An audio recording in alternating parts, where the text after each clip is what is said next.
तो last class जो हम लोगों ने की थी उसमें हम लोगों ने कॉम्प्लीमेंट्री एंगल और सप्लीमेंट्री एंगल के कंसेप्ट्स के बारे में बातचीत की। उससे रिलेटेड कुछ क्वेश्चंस देख लिए। अब आज देखो, और अभी से हम लोग जो बेसिकली काम करने जा रहे हैं वो लीनियर पेयर और वर्टिकली अपोजिट एंगल्स के बारे में करेंगे। खैर, लीनियर पेयर क्या होते हैं, वर्टिकली अपोजिट एंगल्स क्या होते हैं, ये आप ऑलरेडी छोटी क्लासेस में सीख चुके हो। अब हम लोगों को 9th क्लास में इनसे रिलेटेड कुछ प्रूफ्स देखने हैं और इनसे रिलेटेड कुछ क्वेश्चंस करने हैं। ठीक है, तो पहला अभी एक इस चैप्टर का सबसे इम्पॉर्टेंट थ्योरम तुम लोगों के सामने आ रहा है, जो है वर्टिकली अपोजिट एंगल वाला थ्योरम। बट इस थ्योरम को पढ़ाने से पहले हम लोग ये एक बार थोड़ा सा रिकॉल कर लेते हैं, ताकि उन लोगों के लिए जिनको 8th क्लास में या उससे लोअर स्टैंडर्ड में पढ़ा हुआ ये सब कंसेप्ट याद नहीं है कि वर्टिकली अपोजिट एंगल क्या होते हैं वगैरह वगैरह, लीनियर पेयर क्या होता है, ठीक है, उन लोगों के लिए। अदरवाइज़ ये चीज़ें आपको 8th क्लास से आनी चाहिए, क्योंकि ये 8th में थी। ठीक है, चलो देखो, उस दिन हम लोगों ने जो पहली क्लास की थी, introductory class lines and angles की, सभी को याद होगी। उस क्लास में मैंने 2 लाइंस के कंसेप्ट के बारे में बात की थी। एक होता है पैरेलल लाइंस का कंसेप्ट और दूसरा होता है इंटरसेक्टिंग लाइंस का कंसेप्ट। ठीक है, अच्छा, अब ये जो ये कंसेप्ट होता है वर्टिकली अपोजिट एंगल, ये आप तभी अप्लाई करते हो जब आप लोगों के पास कैसी लाइंस दी हुई हो, आप लोगों के पास इंटरसेक्टिंग लाइंस दी है। अगर आपके पास इंटरसेक्टिंग लाइंस हैं तो आप इस पर्टिकुलर कंसेप्ट को यूज़ करोगे। अगर आपके पास इंटरसेक्टिंग लाइंस नहीं है, लेट्स से पैरेलल वगैरह है, तो आप यूज़ नहीं करोगे। ठीक है, यानी कि वर्टिकली अपोजिट एंगल्स, इसको शॉर्ट फॉर्म में मैं लिख देती हूँ VOA। ये VOA वाला कंसेप्ट वहीं पे इस्तेमाल किया जाता है जहाँ पे आपको इंटरसेक्टिंग लाइंस दिख रही हैं। ठीक है, फॉर एग्जांपल समझते हैं इस चीज़ को थोड़ा सा और डिटेल में। एग्जांपल नंबर 1 में आ जाओ। फॉर एग्जांपल मान के चलिए ये एक लाइन है, लाइन L, और ये मान के चलिए ये दूसरी लाइन है M। क्या ये दोनों लाइंस एक दूसरे को इंटरसेक्ट कर रही हैं? हाँ, कर रही हैं। कहाँ पे कर रही हैं? ये देखो, इस पॉइंट पे कर रही हैं, है ना। तो क्या मैं यहाँ पे वर्टिकली अपोजिट एंगल का कंसेप्ट लगा सकती हूँ? बिल्कुल, यहाँ पे वर्टिकली अपोजिट एंगल वाला जो कंसेप्ट है वो अप्लाई होगा। ठीक है, लेकिन मान के चलिए मैंने आपको कुछ इस तरीके की लाइन्स दे दी। एक लाइन मैंने ये दे दी आपको, लाइन L, और एक मैंने ये लाइन दे दी आप लोगों को M। क्या ये दोनों आपको इंटरसेक्ट करती हुई दिख रही हैं? नहीं दिख रही। इवन मैंने तुम्हें गिवन कंडीशन भी ये दे दी, मैंने गिवन में भी आपको ये लिख कर दे दिया कि जो लाइन L है वो पैरेलल है लाइन M के। ये जो वर्ड होता है ना, ये जो सिंबल आपको दिख रहा है, ये सिंबल, ये 2 डंडियाँ आपको दिख रही हैं, ये पैरेलल का सिंबल होता है। ठीक है, मैंने इस तरीके से आपको इन्फॉर्मेशन दे दी, है ना। ये दोनों एक दूसरे के पैरेलल है, ये मैंने इन्फॉर्मेशन दे दी। तो क्या इन दोनों लाइंस के बीच में कभी भी आप वर्टिकली अपोजिट एंगल वाला कंसेप्ट लगा सकते हो? क्या नहीं, आप यहाँ पे कभी भी वर्टिकली अपोजिट एंगल वाला कंसेप्ट नहीं लगा सकते। तो ये समझो कि वर्टिकली अपोजिट एंगल वाला जो कंसेप्ट है ये तब अप्लाई किया जाता है जब लाइंस हम लोगों को कैसी दी हो, पैरेलल दी हो, नहीं जब हमको इंटरसेक्टिंग दी हो। अगर पैरेलल है तो वहाँ पे वर्टिकली अपोजिट एंगल वाला कंसेप्ट नहीं लगेगा। अच्छा, जैसे एक इलस्ट्रेशन और देखते हैं। मान लेते हैं आपको एक लाइन दी हुई है, ये लाइन L, और दूसरी मान लेते हैं आपको दी हुई है ये लाइन M। अब एक बात मुझे बताओ, क्या ये दोनों लाइंस तुमको इंटरसेक्ट होती हुई दिख रही हैं? Obviously not. ये दोनों लाइंस तुम्हें इंटरसेक्ट होती हुई तो नहीं दिख रही। तो तुम ये सोचोगे कि यहाँ पे वर्टिकली अपोजिट एंगल का कंसेप्ट थोड़ी ना लगेगा, क्योंकि वर्टिकली अपोजिट एंगल के कंसेप्ट के लिए तो लाइंस इंटरसेक्ट करनी चाहिए। तो हम ये सोचेंगे नहीं लगेगा, बट ऐसा नहीं है। यहाँ पे भी वर्टिकली अपोजिट एंगल्स के कंसेप्ट लग सकते हैं, क्योंकि ये लाइंस भले ही अभी आपस में इंटरसेक्ट नहीं कर रही, बट अगर ये लाइन को हम इस तरीके से एक्सटेंड करें, ठीक है, इसको हम लोग कहते हैं कंस्ट्रक्शन। कंस्ट्रक्शन मतलब जो पर्टिकुलर फिगर आपको दिया है उस पर्टिकुलर फिगर से अगर आपको आपके आंसर तक आप नहीं पहुंच पा रहे हो, या फिर वो आपको ऐसा लग रहा है उस पर्टिकुलर फिगर से आप रिजल्ट तक नहीं जा पा रहे हो, आपको और डायग्राम की नीड है, तो आप थोड़े अपने हिसाब से लाइंस एक्सटेंड करते हो, कुछ कंस्ट्रक्ट करते हो। Therefore this part is known as construction. वैसे ही मैंने देखो लाइन एम को भी आगे आगे आगे आगे आगे आगे आगे आगे आगे आगे क्या किया, एक्सटेंड किया। तो हम क्या देख रहे हैं कि आगे जाके इस पर्टिकुलर पॉइंट पे ये दोनों लाइंस क्या हो गई हैं, बोलो, इंटरसेक्ट हो गई हैं। इस पर्टिकुलर पॉइंट पर ये दोनों लाइन इंटरसेक्ट हो गई।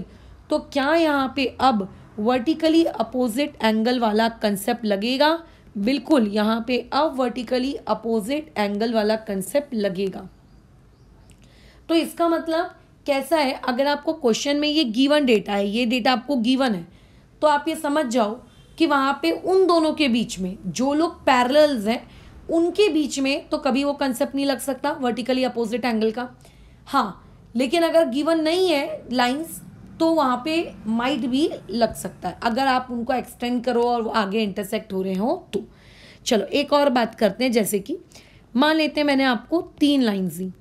एक लाइन मैंने आपको दे दी L, एक लाइन मैंने दे दी आपको M, और वही पुरानी घिसी पीटी बातचीत कि मैंने आपको गिवन डेटा यहाँ पर लिख कर दे दिया है। मेरा जो है गिवन डेटा आपको मैंने लिख कर दे दिया कि जो लाइन L है वो पैरेलल है, किस चीज़ के पैरेलल है, लाइन M के। ये मैंने आपको लिख के दे दिया। इसका मतलब हम इस बात से तो श्योर है कि लाइन L और लाइन M इनके बीच में कोई भी क्या नहीं लगने वाला है, आप लोगों का कंसेप्ट नहीं लगेगा वर्टिकली अपोजिट का, बिल्कुल। अब मैंने क्या की, एक थर्ड लाइन ड्रॉ की। ठीक है, मैंने एक थर्ड लाइन ड्रॉ की। लेट्स से मैंने एक थर्ड लाइन ड्रॉ की जो मेरी ऊपर की लाइन L और नीचे की लाइन M दोनों को इंटरसेक्ट कर रही है। ठीक है, दोनों को इंटरसेक्ट कर रही है। तो ऐसी जो लाइंस होती है ना, जो पैरेलल लाइंस को इंटरसेक्ट करती है, उन लोगों को हम लोग क्या कहते हैं ज्योमेट्री की भाषा में, ट्रांसवर्सल। उन्हें क्या कहा जाता है, ट्रांसवर्सल। इसको मैंने नाम दे दिया Q। तो मतलब Q ने पैरेलल लाइन L और M दोनों को क्या किया है, इंटरसेक्ट किया है। तो Q क्या है, ट्रांसवर्सल। अब अगर मैं तुमसे पूछूंगी क्या यहाँ पे वर्टिकली अपोजिट एंगल का कंसेप्ट लग सकता है क्या, तो प्लीज नहीं मत बोल देना, थोड़ा सोचना कि देखो जब तक वो ट्रांसवर्सल नहीं थी, जैसे कि ऊपर वाले केस में, तब तक तो दोनों लाइंस पैरेलल थी आपस में, तो उनमें वर्टिकली अपोजिट एंगल का कंसेप्ट हमने नहीं लगाया।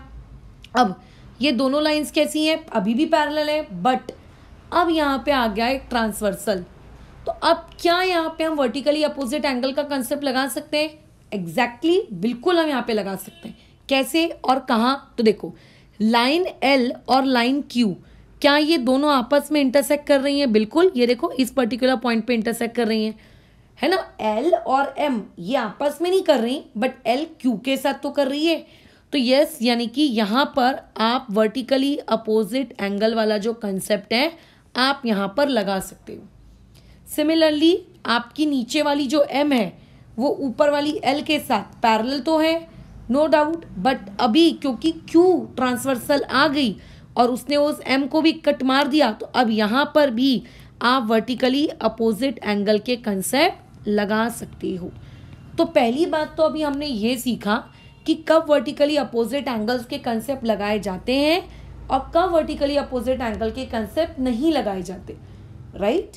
ओके, अब हमको ये देखना है कि आखिर वर्टिकली अपोजिट एंगल किस बला का नाम है, मतलब क्या देखकर हमको ऐसे समझ में आएगा कि वर्टिकली अपोजिट एंगल किसे कहते हैं।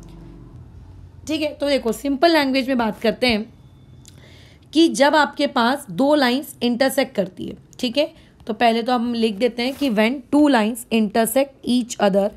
ठीक है, when two lines intersect each other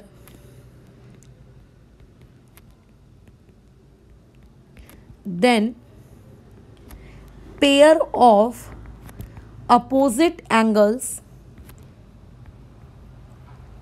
is VOA। तो उस पेयर ऑफ अपोजिट एंगल को बेसिकली हम लोग क्या कहते हैं, VOA।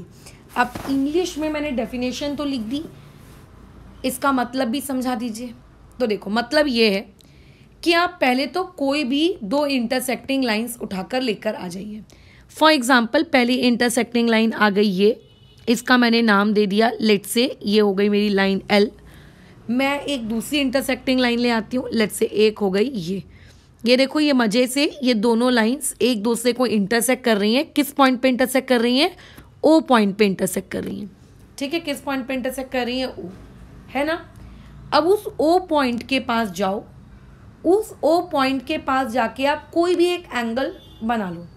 तो मान लेते हैं मैं ओ पॉइंट के पास गई और मैंने बोला ये लो एंगल, क्योंकि मैंने फर्स्ट डे जो इंट्रोडक्टरी क्लास हुई थी उसी दिन मैंने आपको बताया है कि एंगल का मतलब क्या होता है, दो आर्म्स के बीच की स्पेस, है ना। तो बेसिकली ये दो आर्म्स थे। कौन से थे दो आर्म्स? एक आर्म ये था और एक आर्म आप लोगों का ये था। इन दोनों आर्म्स के बीच की स्पेस, ठीक है, इन दोनों आर्म्स के बीच की स्पेस का जो बीच में एंगल बना वो बेसिकली हम लोगों का क्या है, एक नॉर्मल एंगल। अब उस नॉर्मल एंगल के आप अपोजिट देखो। अपोजिट का मतलब क्या होता है? सामने। फॉर एग्जाम्पल जैसे अगर मैं तुमसे ये कहूँ कि तुम्हारे सामने कौन खड़ा है, तो इंग्लिश में से क्या कहेंगे? Who is opposite to you. Opposite मतलब एग्जैक्टली सामने, और एडजेसेंट का मतलब होता है आजू बाजू। ठीक है, और एडजेसेंट का मतलब क्या होता है? आजू बाजू। एडजेसेंट का मतलब क्या होता है? आजू बाजू। और अपोजिट का मतलब बोलो क्या होता है आप लोगों का? अपोजिट का मतलब क्या होता है? आमने सामने। तो अगर मैं कहूँ, इसको नाम दे दूँ, जैसे पॉइंट्स को नाम दे देते हैं, इसको दे दो ए, इसको दे दो बी, इसको दे दो सी, इसको दे दो डी। तो एक बात बताओ, एंगल ए ओ बी के एग्जैक्टली अपोजिट आपको क्या दिख रहा है? तो एंगल ए ओ बी के एग्जैक्टली अपोजिट हमको तो ये जगह दिख रही है, ये जगह दिख रही है। तो बस इसी को हम हमारा क्या कहते हैं? Vertically opposite angle. ठीक है, वर्टिकली अपोजिट एंगल। यानी कि आप अगर मैं ये पूछूं कि ए ओ बी का पार्टनर कौन है, तो ए ओ बी का जो पार्टनर है वो पार्टनर कौन है? सी ओ डी। या फिर ऐसे भी कह सकते हो कि सी ओ डी का पार्टनर कौन है? आप लोगों का ए ओ बी। ठीक है, जो आपकी मर्जी है ना, जो आपको कहना है आप वो कहो। ए ओ बी का पार्टनर कौन है? आप लोगों का सी ओ डी। और सी ओ डी का पार्टनर कौन है? आप लोगों का ए ओ बी। डन? पक्का? चलो, बहुत ही बढ़िया। तो ऐसे केस में ये जो दोनों लोग हैं ना, ये दोनों लोगों की जोड़ी कहलाती है vertically opposite angles.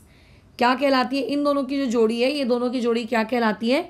Vertically opposite angles. क्या कहलाती है? Vertically opposite angles. बराबर। अच्छा, क्या मैडम सिर्फ यही एक जोड़ी होगी क्या? नहीं, एक जोड़ी और बन सकती है। बताओ कौन सी? जैसे अगर मैं ए ओ सी इसे अपना एक एंगल ले लूँ, तो मुझे एक बात बताओ, ए ओ सी के जस्ट सामने में कौन है? ए ओ सी के जस्ट सामने में तो बी ओ डी है। तो सिमिलरली ए ओ सी का जो है पार्टनर वो कौन बन जाएगा? B O D. और ये भी क्या है? ये भी पेयर है। किसके पेयर है? वर्टिकली अपोजिट एंगल के। तो वर्टिकली अपोजिट एंगल कैसे पहचानते हैं?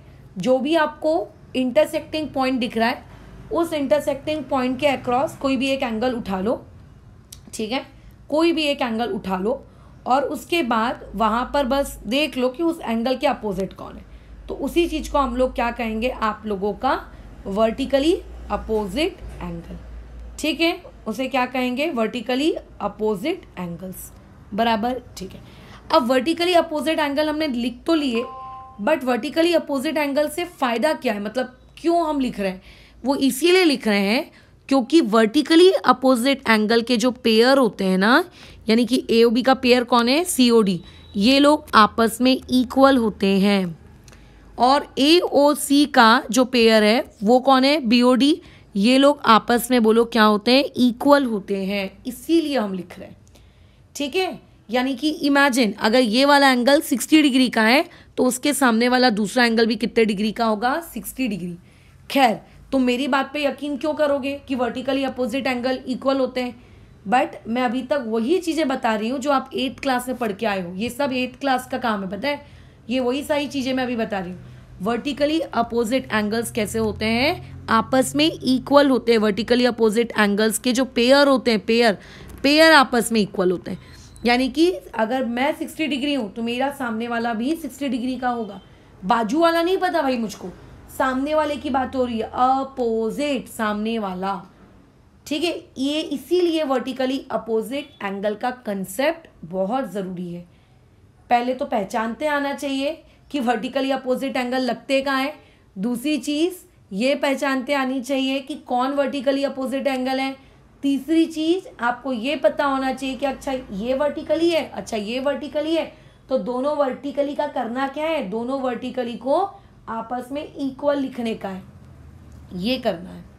लेकिन तुम किसी की बात पर क्यों यकीन करोगे, राइट?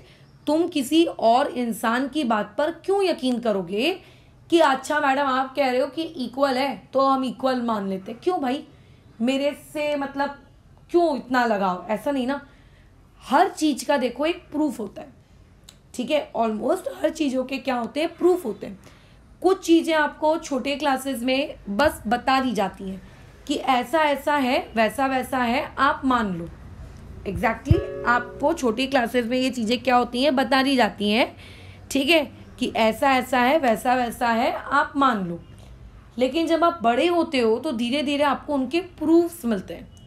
तो जैसे 8th क्लास में जब आप थे तो आपको ये तो बताया गया कि ये वर्टिकली अपोजिट एंगल होता है, ये ऐसा दिखता है, ये वैसा दिखता है, आपस में इक्वल होता है। But question mark, madam equal ही क्यों होता है, रीज़न।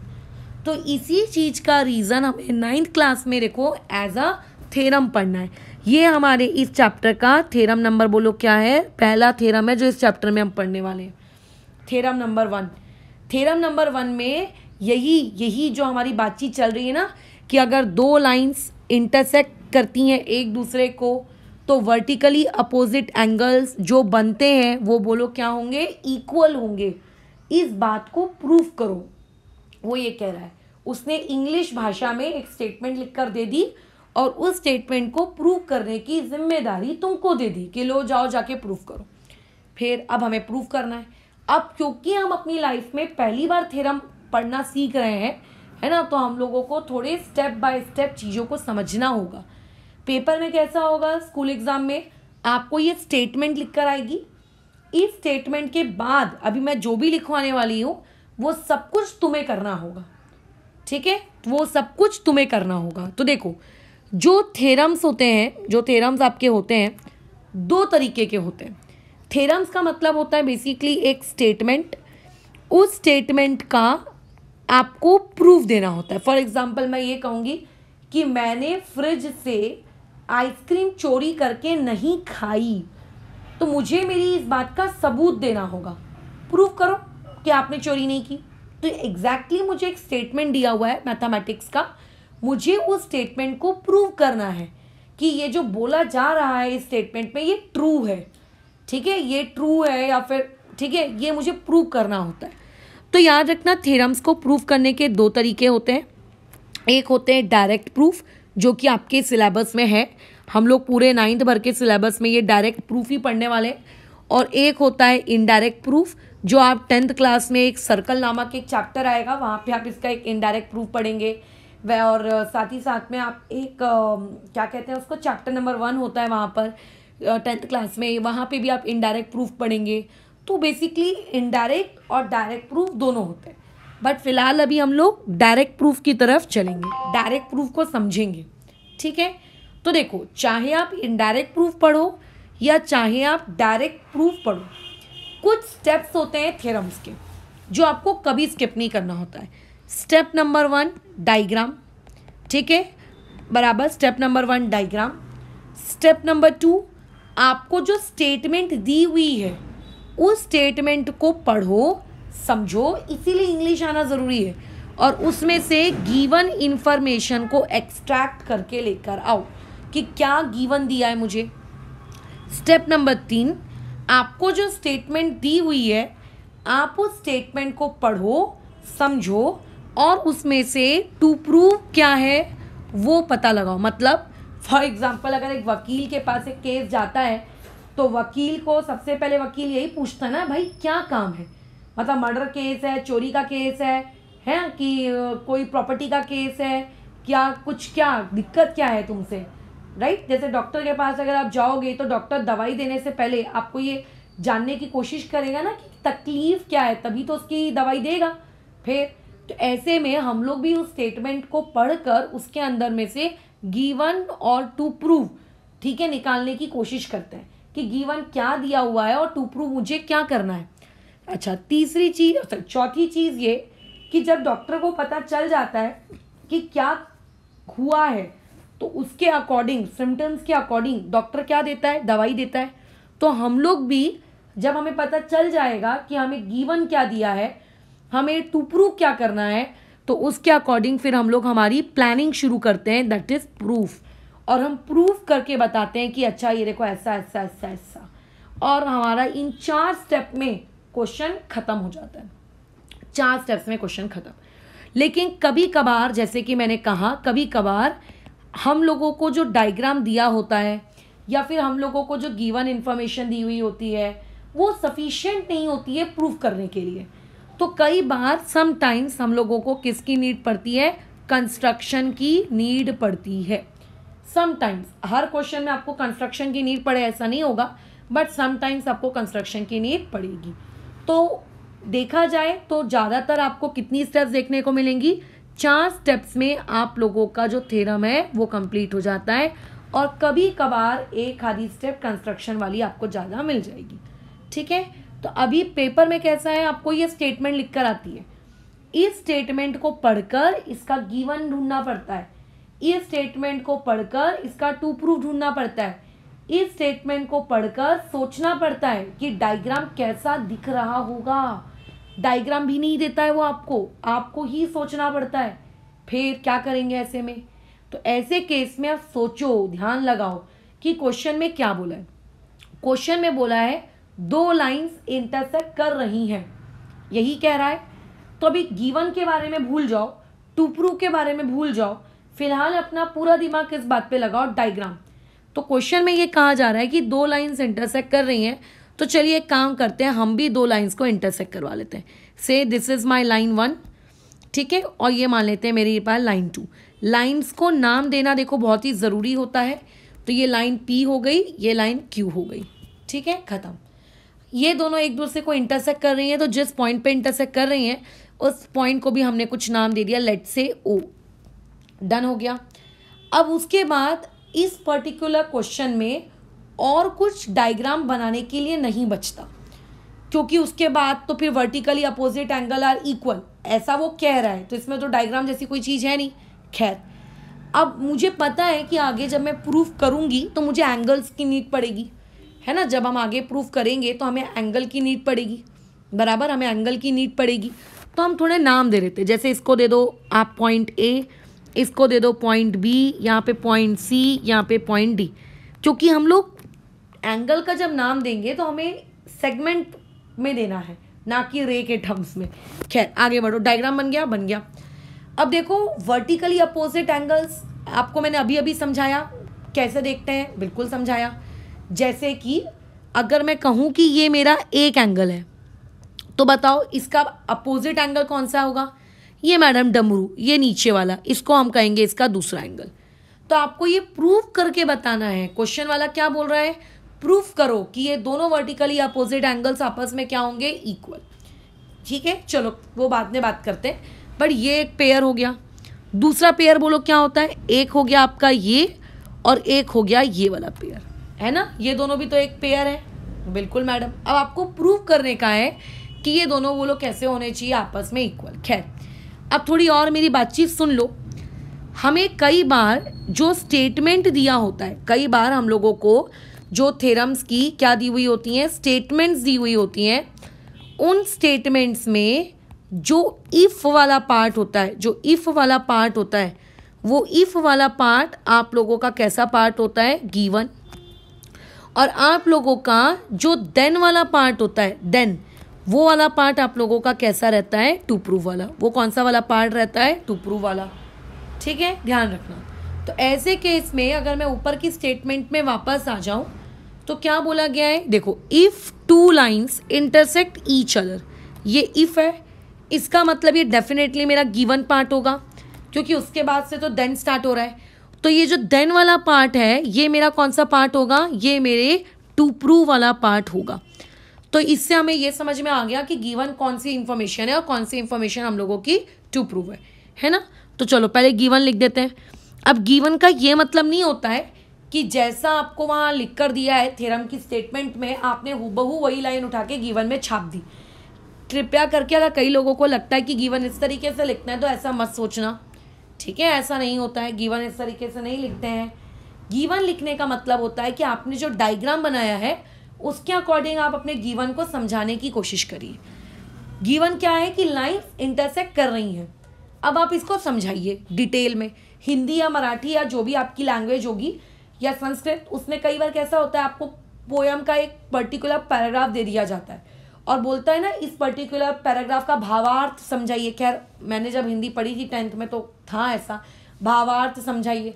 तो अपन कैसा लिखते हैं, पहले पोयम की पंक्तियाँ, फिर इंट्रोडक्शन, फिर उसका समथिंग समथिंग करके लिखने का एक तरीका होता है, एक लंबे पेज का आंसर बनता है अपना। फिर तो यहाँ पे भी वही करना है। 2 लाइन्स हैं पी एंड क्यू, ये दोनों इंटरसेक्ट कर रही हैं, तो यहाँ पे अच्छे से लिख दो प्यार से, गुड बॉय गुड गर्ल्स की जैसे कि लाइन पी एंड क्यू, ठीक है, इंटरसेक्ट ईच अदर एट ओ। ये दोनों एक दूसरे को इंटरसेक्ट कर रही हैं एट पॉइंट ओ। ये होता है गिवन लिखने का मतलब, ठीक है। अच्छा, मैंने जो पीटी डॉट लिखा है, तुम्हें स्कूल में पीटी डॉट नहीं लिखना है, तुम्हें स्कूल में पूरी तरीके से स्पेलिंग लिखनी होगी, तो खैर मैं भी स्पेलिंग ही लिख लेती हूँ, एट पॉइंट ओ बराबर। ये होता है गिवन लिखने का मतलब कि आपने समझाया, ठीक है, आपने समझाया। खैर अब आगे देन वाला पार्ट है। वो देन वाला पार्ट क्या कह रहा है, देन मतलब टू प्रूफ। देन का मतलब क्या होता है, टू प्रूफ। तो जो देन वाला पार्ट है वो आपसे ये कह रहा है कि तब वर्टिकली अपोजिट एंगल इक्वल होंगे। तो वही की वही स्टेटमेंट उठा के यहाँ मत छाप देना, अपने डायग्राम को देखो और देखकर मुझको बताओ कि किनको वर्टिकली अपोजिट एंगल्स कहेंगे। तुमको सिखाया है ना कि वर्टिकली अपोजिट एंगल्स किसको कहेंगे, हाँ सिखाया है। ए ओ बी, वो जो मैंने ब्लैक कलर की मार्किंग की है, ये जो मैंने ब्लैक कलर की मार्किंग की है, ये ए ओ बी, ये होगा आपका एक। इस एंगल के अपोजिट कौन है बताओ, इसके अपोजिट है आप लोगों के पास सी ओ डी, है ना। इसके अपोजिट कौन है, सी ओ डी।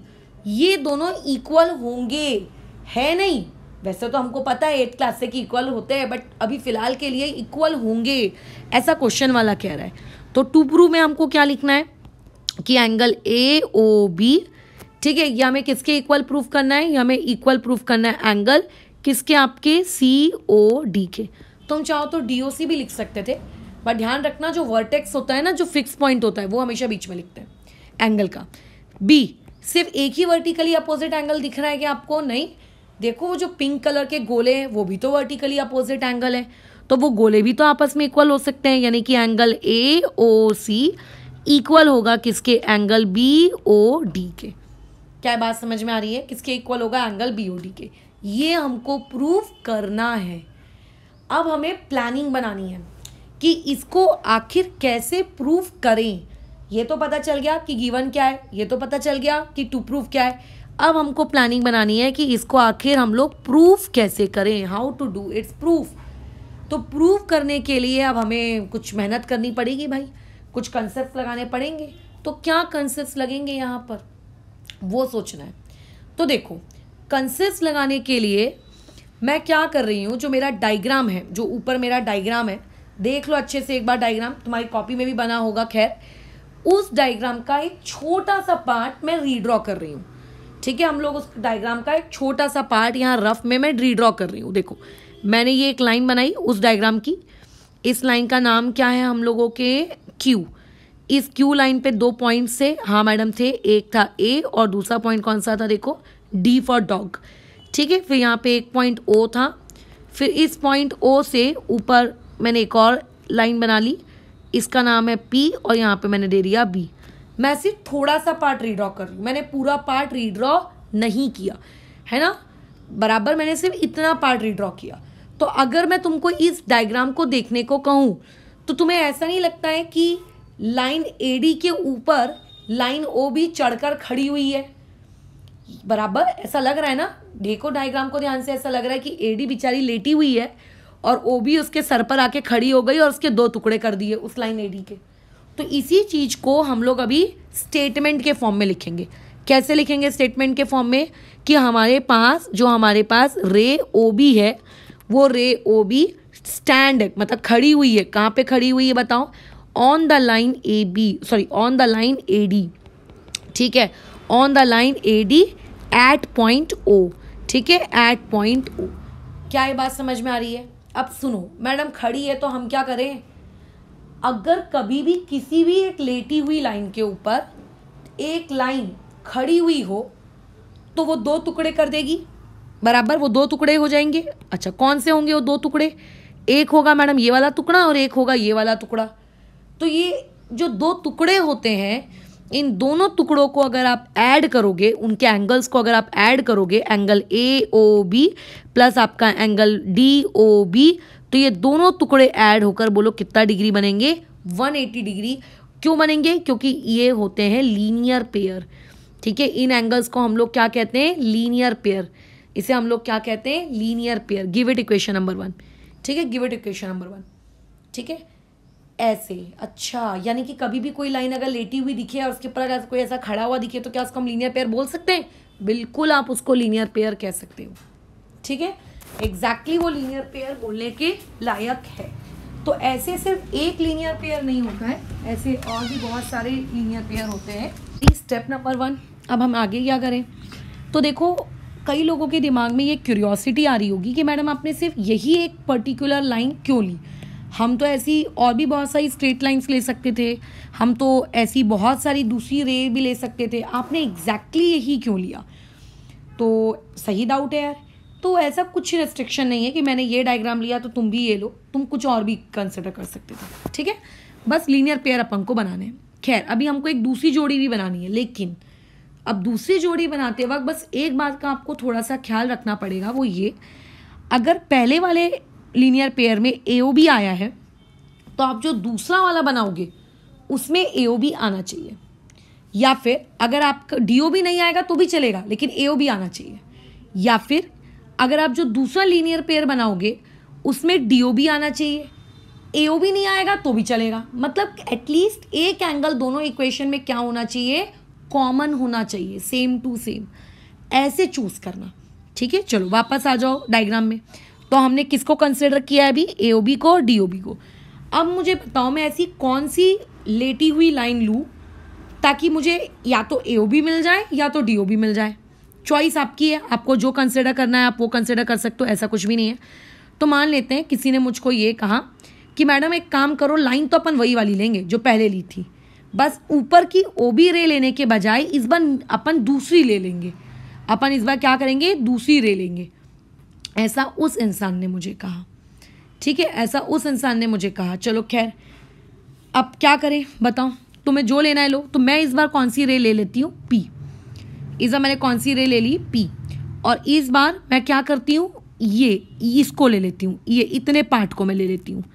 यानी कि इस बार लेटा हुआ कौन है? P, और उस पर खड़ा कौन है? आपका OA। क्या पॉइंट क्लियर है? चलो ठीक है, बनाओ। कैसा दिखता है आपका वो? आप लोगों का P कुछ इस प्रकार का दिख रहा था, ठीक है, ये P था आप लोगों का, या आप लोगों का P है। अच्छा, P पे कौन कौन से पॉइंट्स थे? COB। तो ये ले लिया मैंने C, ये ले लिया मैंने O और ये ले लिया मैंने B। फिर O से ऊपर की तरफ एक लाइन गई हुई थी, ठीक है, वो क्या था आप लोगों का? A पॉइंट, ये आ गया A पॉइंट। क्या ये बात समझ रहे हो? हाँ। अब अगेन वही कहानी जो हमने ऊपर रिपीट की। क्या लिखेंगे? कि जो रे OA है वो स्टैंड कर रही है किस पे? आपके लाइन किस पर? CB पर, है ना। कहाँ पर? At O। उसके दो टुकड़े हो गए, दोनों आपस में लीनियर पेयर हैं, दोनों को ऐड करके कितना आएगा? 180। अच्छा देखो, लीनियर पेयर का मतलब ही यही होता है कि दोनों को ऐड करके कितना आएगा? 180। हाँ, पता होना चाहिए ये सब चीज़ आपको। Equal to 180। इसका रीज़न दे दिया मैंने लीनियर पेयर, और इसको इक्वेशन नंबर दे दी 2। खैर मेरा डायग्राम थोड़ा बीच में इंटरफेयर कर गया है, तुम कॉपी में अच्छे से बनाना। अब ये दोनों इक्वेशंस मेरे पास आ गई हैं। अब इन दोनों इक्वेशंस का मैं क्या करूँ? देखो, ज्योमेट्री एक ऐसी चीज़ है जिसमें कोई ऐसी डिफाइंड स्टेप्स नहीं होती कि ऐसा ऐसा करेंगे तो आंसर आ जाएगा। उसमें एक ऐसा है, आपको थोड़ी बुद्धि का भी प्रयोग करना पड़ता है। अब मेरे पास ये जो तो इक्वेशंस आई हैं, इन दोनों इक्वेशंस को मैं बेसिकली क्या करने वाली हूँ? आप लोगों का सब्ट्रैक्ट करूँगी। अगर मैं इन दोनों इक्वेशन को सब्ट्रैक्ट करूँगी तो कैसे सब्ट्रैक्ट करेंगे, थोड़ा मेरा पैटर्न देखो लिखने का, मैं कैसे लिख रही हूँ। पहले तो मैंने इक्वेशन नंबर 1 को लिख दिया, AOB प्लस आपका angle DOB equal to 180 degree. फिर उसके नीचे मैं इक्वेशन नंबर 2 लिख रही हूँ, angle AOB plus angle AOC equal to 180। फिर सब्ट्रैक्ट कर रहे हैं तो देखो ये सारी बेसिक चीज़ें आप लोअर स्टैंडर्ड में सीखते हो कि सब्ट्रैक्ट करते वक्त साइन चेंज हो जाता है, नहीं पता है तो खैर कोई बात नहीं, सीख जाओगे। अब देखो जब सब्ट्रैक्ट करने की बारी आई, ये 180 माइनस 180 कट गया, AOB देखो दोनों में सेम थे, कट गए। जो नहीं कटा वो क्या है, DOB के आगे की साइन कौन सी है, प्लस, कोई फर्क नहीं पड़ता प्लस साइन को, तो हमने DOB लिख दिया। फिर और कौन सी चीज़ नहीं कटी, AOC नहीं कटा, तो हमने AOC लिख दिया। और AOC की आगे की साइन क्या है, AOC की आगे की साइन है माइनस, क्योंकि साइन चेंज हो जाती है ना सब्ट्रैक्ट करते वक्त सेकेंड इक्वेशन की, और इक्वल टू में क्या आ गया, 0। अब क्या करें, ये जो माइनस वाली क्वांटिटी आप इसको यहाँ शिफ्ट कर दो। जब आप माइनस वाली क्वांटिटी को यहाँ शिफ्ट कर दोगे तो क्या हो जाएगा, DOB इज इक्वल्स टू आपका एंगल AOC। क्या हमको यही चीज़ प्रूव करनी थी, चेक करें, टू प्रूफ देखें। अरे हाँ, हमको तो यही प्रूफ करना था, DOB इक्वल टू AOC, यही तो हमको प्रूव करना था। तो एग्जैक्टली ये हम लोगों का प्रूव हो गया, ये हम लोगों का प्रूव हो गया, ठीक है। लेकिन मैडम अपन को एक और एंगल भी तो प्रूव करना था ना, वो तो नहीं हुआ। तो वो भी आप कर सकते हो, तो उसके लिए लेकिन करने की नीड नहीं है, आप डायरेक्टली वहाँ पे लिख दीजिए कि सिमिलरली वी कैन प्रूव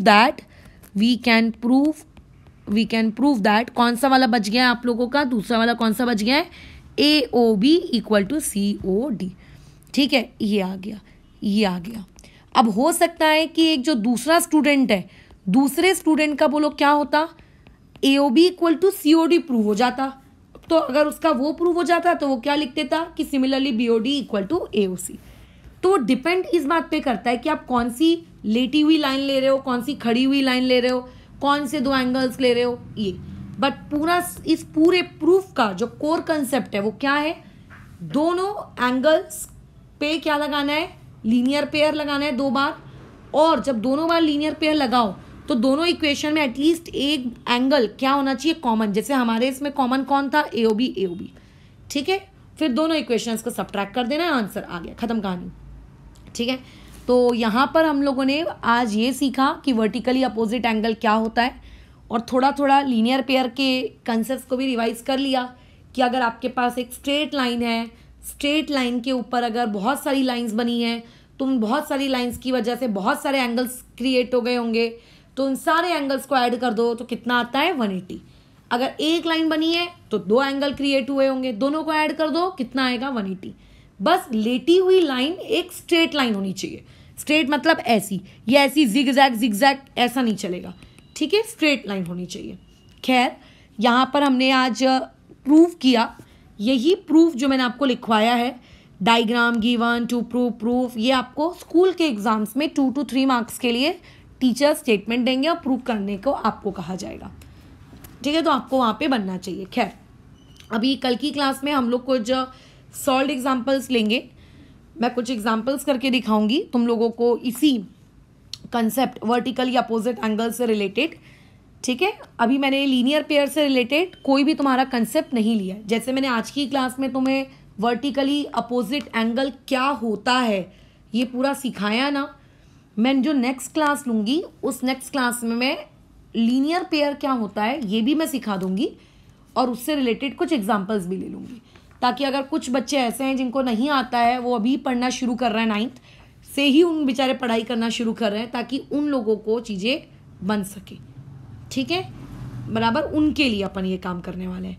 तो आज वर्टिकली अपोजिट एंगल का कंसेप्ट सीख लिया, थ्योरम सीख लिया, कल इसके सॉल्व एग्जांपल्स मैं कुछ तुम्हें करके दिखाऊंगी ताकि तुम फिर क्वेश्चन बना सको। बट मैं अगेन रिपीट कर रही हूँ, ये ज्योमेट्री है, अलजेब्रा नहीं है कि मैडम आपने जैसा क्वेश्चन करके दिखाया वैसा ही same to same question paper में क्यों नहीं आया। तो यहाँ पे आपको दिमाग लगाना सीखना पड़ेगा, ठीक है, कि एक डायग्राम को देखकर किस तरीके से सोचा जा रहा है। ओके, चलो फिलहाल इस चीज़ को यहाँ रुकते हैं।